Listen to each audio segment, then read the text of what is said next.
Hello and welcome to the Feminine Vitae podcast. In this series, we're speaking to women sharing their experiences with different reproductive health conditions. Thank you for joining us.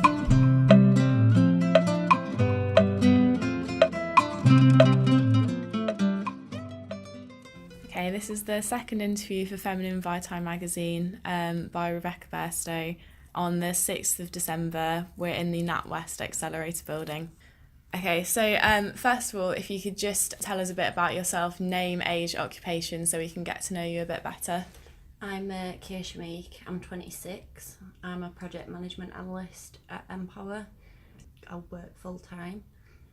I work probably 2 days in the office, 3 days at home, because I work in an agile environment. So I'm quite lucky in that respect because I'd struggled previously. When I didn't have that, I'd go in and it was quite difficult.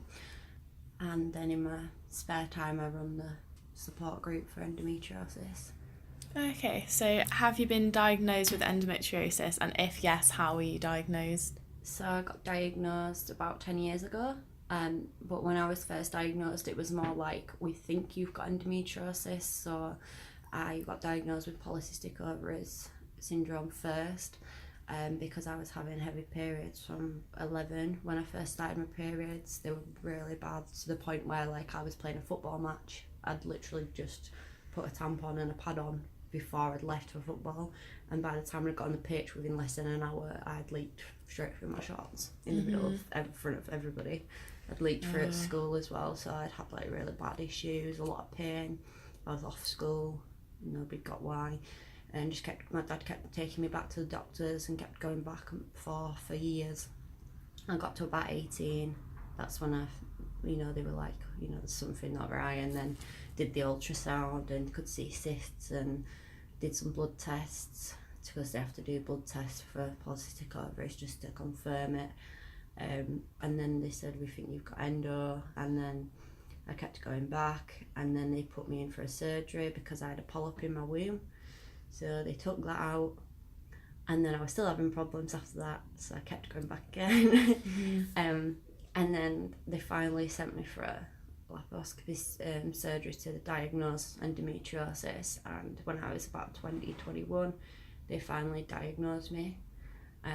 Since then I've had 9 surgeries because I just keep getting cysts, polyps in my womb. Yeah. I'm having an anniversary today. I've not had surgery for a full year. Oh, so right. I'm really happy. Happy anniversary. Yeah, thanks. It's the first time in 10 years, but it's great. So you mentioned you went back and forth a lot trying to get diagnosed, and it took you a long time. Do you think there's enough understanding about endometriosis, or do you think there are a lot of misconceptions about it? I think there's a lot of misconceptions about it. I think most of that comes down to the fact that we all think that heavy periods are normal, yet we're told that you're only supposed to have a couple of tablespoons worth of blood, yet if you've got more, nobody seems to do anything about it. I don't understand the logic in how you can say this is the normal amount, but then when someone comes to you with more, why nothing's done about it. And I think, especially as a young girl, I think there's there's a lot around young teenage girls, they're seen to be being dramatic as well, and which I think is wrong, or people put it down to the hormones, and then they're just doing it for attention or something, which is what I got. And also teachers at school, they didn't listen. I'd go and I was like, I need to go home, I've leaked through my trousers, I need to go home, to the point they wouldn't let me go home. So I just rang my dad and I'd walk out. And there was a lot, I think it's only recently that people have started to understand. So my brother doesn't speak to me because he thinks I'm dramatic, he don't get it. My step family don't speak to me because they think that it's dramatic. And it's all down to the fact that people don't understand, and there's not enough awareness out there. People aren't speaking about it until recently. We're also embarrassed to speak out about it because we've been made to feel that a period's something to be embarrassed of. I just think there's a lot, because doctors as well have said that it's just a bad period. There's been a lot of doctors, but they haven't had the training to be able to understand anything different, because there's not the funding there. There's only a very few endometriosis specialists who fully understand that you need to eradicate the disease from the root. There's not many gynecologists or anything that know that. They've just got some guidelines that they follow. The guidelines are out of date. They're not up to date. They're not come from anyone that's studied the disease properly, even NHS wise. There's a lot of misunderstanding there, and then the girls aren't getting listened to. And I think if they were to spend a little bit of time and money funding endometriosis, I think in the long run they'd probably save quite a lot of money as well, because the amount of times that we're going back and forth to the doctors, going to A&E, being laughed at in A&E, oh God, what's she doing here, why is she in A&E, she's just got a period. You have to fight with that as well. I think if they spent more time training people, and I think we'd be a lot more understood than we are. But yeah, it's worrying. Yeah, I mean, you were talking about how you want there to be more understanding of the symptoms of it so you can spot the signs earlier. What symptoms does endometriosis cause you to have? So from the beginning it was literally really heavy periods, to the point where I was just leaking through all the time. Like you can't be in even a class for an hour at least, aren't you? You've just been to the toilet, you've just been to the toilet, you feel nervous to leave again when you've just been, you're thinking you're making it up, like even though you can feel it. So there was that, like really heavy bleeding. I used to be a very athletic person, so I was getting scouted for Leeds United, I was promoting football boots for Adidas, I was really good at football. It got to the point I couldn't even run. I'd be playing football and then I'd just be crippled over in the middle of the football pitch, or I just couldn't go. I was out of breath, I had chest pains, I was just struggling constantly, my legs were just achy, I was always tired, my mood was terrible. Like I had a lot going on family wise anyway, because my dad had brain cancer, but I knew that it wasn't all because of that, and it was a lot to do with the hormonal treatments that I was on and stuff like that as well. So my mood, I've had depression from quite a young age, mostly because of endometriosis, also because of other family issues, but it was the reason that my depression was so bad was mainly because of the misunderstanding. I have other symptoms, painful sex. I've had some really embarrassing moments where there's just been blood all over the sheets. It's been really painful. I get flare-ups a lot, so my stomach can go from being flat to really big. The beginning of this year, I was 10 stone. I am now 13 stone because of Zoladex, which is injection that puts you into menopause. As a young teenager, I was always quite skinny, and then my weight will just shoot up, and then I can lose weight really quickly, but then put weight back on really fast. So that's a symptom for me that really gets to me, even though it's probably not as bad as the pain is frustrating, because you can just get so much pain, like even from like your shoulders, down, you're always tired. I get a lot of headaches as well. I don't know if it's fatigue related, but no matter how much I sleep, I'm always exhausted. Sometimes I can't sleep. I don't know if that's because of the stress of the disease or the pain, probably a mixture of both. So, and I think the thing for me that I've found the most embarrassing is probably the flare-ups. Just because people think you're pregnant and obviously you're not. And then another symptom for me was fertility. So me and an ex-partner tried to have a baby for over a year. I could not get pregnant at all. Anyway, I started having fertility treatment, put me on Clomoid. I got pregnant, but then the pregnancy, I was so poorly. Like, I couldn't eat, I couldn't drink, I was in bed, I was bed bound. So I had to have an abortion, medically advised abortion. At least they can't force you to it, but that to me, that's a symptom. That is endometriosis. As soon as I got pregnant, that ruined it. I don't think of any. Just, it's frustrating. The things that I can go through periods where I can go to the gym and I'm fine and it's fine, but then I'll get home and I'll be in floods of tears. I'll be sat in the shower just crying because it just hurts so much. So frustrating. Like, you can't do things that you used to be able to do, and I think the more surgery you have and the longer it seems to go on, the worse it seems to get. and it's because you get scar tissue and stuff, but usually you get cysts a lot as well. Mm-hmm. Yeah. Sounds like it has a massive impact on your life.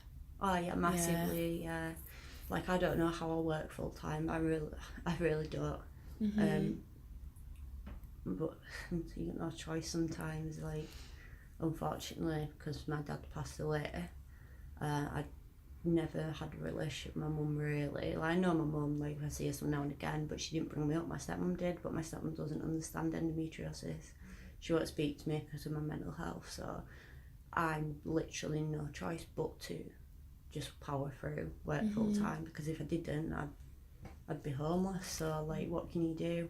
But I'm quite lucky that I'm in a job where I can work agilely, but at the moment my job's at massive risk. Yeah, I was going to say, like, in terms of your work performance, how does endometriosis affect that? Has it stopped you from doing anything in that aspect, or? Career-wise, yeah. So it's got in the way a few times. I think it's got in the way of me getting promotions. You know, people know I've got endometriosis. I feel like that has got massively in the way, because I know I've got the skill set. I had an interview last week for a senior management position, and I could not sit still in that chair.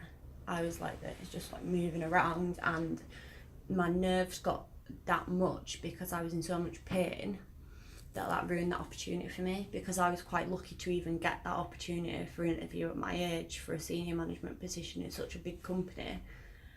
And I feel like if I didn't have endometriosis, I feel like that interview would have gone completely the opposite way, because I wouldn't have been in pain. My confidence wouldn't have hit that, because I was sat there, I was getting more nervous, and I was thinking, they're looking at me, they can see I'm fidgeting, like, it doesn't look professional to be sat there just moving around. Like, if I was gonna get that job and I was in an office with all these senior managements and I'm sat there moving like that, it doesn't look good.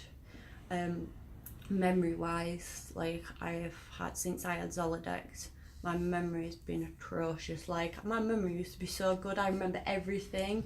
You know, laughing because you know she's like, but you have menopause and that's it, your memory goes. I'm thinking, why am I even being injected with this stuff? And then when I was on the stuff, people must have thought that I was on something else, because I was just so ditzy and I was forgetting things, I wasn't doing things, and I ended with a massive to-do book and everything was just going in there. But I've had probations that haven't gone right. They've been like, oh yeah, we're gonna have to extend your probation, and then they extend it again, and then it's like, do I leave because I know I'm not gonna pass this probation? I've had one job where they've actually turned around to me and said, you're not gonna pass your probation, like, we suggest that you resign. I was like, why? Because of your sickness. And that was endometriosis related, and it's nothing to do with me as a person. And then one of my probations, when it got extended, it said in it, which when I was project manager, it said that Keisha's work is really good, it's outstanding, she works really hard, she's really dedicated. Unfortunately, Keisha needs to improve her sickness. But that was because I had 2 surgeries in one, like, in the space of the time I was there. And unfortunately, it was like, I had one like a few months in, and then a couple of months later I had another one, and it was like, then you get an infection and then you're off for a month, but even so, it's still classed as 2 sicknesses. So you're off more than 10 days, that's classed as a long-term sickness. And no matter how many sick notes you've got, they don't care. They've got a business to run, when I've been in jobs in the office, it's been very, very difficult. Like, if I'm bleeding as well, I'm going to the toilet a lot, I've got people looking at me and whispering about me. Like, there's been people moaning, oh, she's always going to the toilet, you know, she's taking the mickey. And it's like, I can't help it, I need to go to the toilet because I'm bleeding so bad. Or people looking at me because I'm walking around with a hot water bottle like I'm strange, and or like I'm doing it to try and get, like, be dramatic or whatever. But I've had managers bully me and all sorts because of it, and it's just like, what are you getting out of it, really? But in my first job I was a cashier at Yorkshire Bank, so I was carrying really heavy bags of coins because I used to look after all the money, and some days I just couldn't even lift them bags of coins. I was like, I can't pick them up, they're really heavy. But yeah, it's been quite a difficult experience career-wise from start to finish. Uni-wise, I've been trying to pass my degree now since 2012. I've had to stop doing my degree 3 times because I just couldn't cope. I couldn't cope with work and uni on top, so that's another thing that stopped me. I'm supposed to be revising for my product owner exam at the moment, but I'm just so tired that I just can't bring myself to do the revision. So it's like, by the time I finish work, I'm just so tired that, and even starting work's a chore in itself. But yeah, I think career-wise, I think I'd be in a senior management position by now if it wasn't because I've got the knowledge, I've got the experience, I've got the skills, because I've seen it written down on paper. It's just that you've got endometriosis sort of thing. And sorry, it's alright, I'm just gonna let it get that's fine. So I had to have 5 months off work when I had an abortion, after I had fertility treatment, because I was so depressed from it, and I was waiting for a surgery because I had such a large cyst and endometriosis that needed removing. So I had that within I think it was about 8 weeks after I had the abortion, because they had to because I had to have surgical abortion because of it being me having endometriosis and stuff. They wouldn't do it through a tablet form, even though it was I think it was 10 weeks at the time, and they were saying, no, we can't do it that way, you need to have it surgically done because of the issues. So I ended up off work, and I was so down and depressed that I just refused to go to work, and I was on a probation period then, so I wasn't getting a full wage, but I was literally at the verge of getting fired, and I had a flat, and yeah, obviously I wasn't getting a full wage, so I had to use my savings, and that was quite stressful. So there's them pressures as well, because they don't support you. There's no support at work to get you back into work when something like that's happened to you either. And when you go back, it's the pressure of they just throw you in the deep end because they don't get it. So there's that as well. Yeah, so kind of a lack of empathy. Yeah, for whereas anyone. MPO was good. MPO was really supportive. They let me do awareness. They give me a counsellor, so they pay for me to have a counsel, but it's over the phone. But it still helps a little bit, even though because I'm waiting on the NHS, but they still provide me with that support of a counsellor over the phone, so that's good. That's good, yeah. So in terms of anything that triggers your symptoms, like food or situations, what have you found to be the worst things that do that for you? Stress makes me sometimes, not all the time, but sometimes stress can make me flare, or can just make me feel like I can't push through. Food wise, takeaways, ready meals, some vegetables I just can't, seem to make me flare up. Onions, they make me flare up. Bread, that does, pasta does. And I eat it now and again, but I try not to eat it as much, because I've got a lot of bowel issues as well.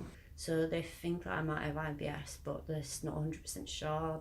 They want to try and rule everything out, because the bowel doctor said that she thinks I might have endometriosis on my bowels. Okay. So eat food wise, that's quite difficult. It's quite difficult as well when I drink a lot of water. That can be very painful for me and puts a lot of pressure on it, because I think I've had endometriosis before, where it's just like in between like your bladder and stuff.